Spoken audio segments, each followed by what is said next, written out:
Dolta და განსახლების მინისტრმა ქუთაისში დადიანის ქუჩაზე 20 დევნილ ოჯახს საცხოვრებელი ბინების გასაღებები გადასცა. ოჯახები დევნილთა გრძაულ დადიანი განსახლების კრიტერიუმების შესაბამისად შეირჩნენ.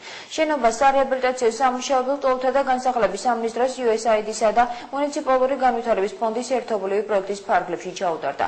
გარეკომუნიკაციების გამართვა კი ქუთაისის თვითმმართველობის მხარდაჭერით მოხდა.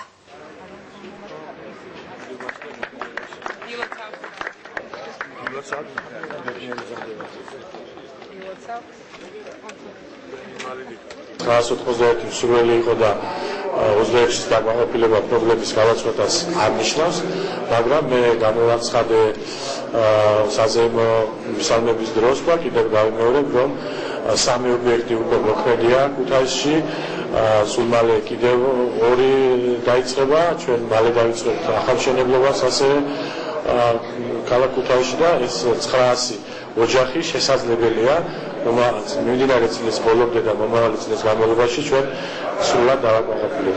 მოგწეს ოთახიანი ბინა, სპეციალურად ინვალიდისთვის განკუთვნილია ეს ბინა, რადგან უფროსი შვილი მყავს ერთით მოსარგებლე და ეს ოთახი შექმნილია სპეციალურად ინვალიდისთვის. 10 წლის განმავლობაში ველოდებული ბინას რაც დავოჯახდით, ჩემი მეუღლე სოხუმის დევნილი, რაც ვიცვალე და რაც გურია სახელმწიფოს და რაც გუხვეცნია დღევანდელი ოცნება აგვიხსნის ყველაფერი.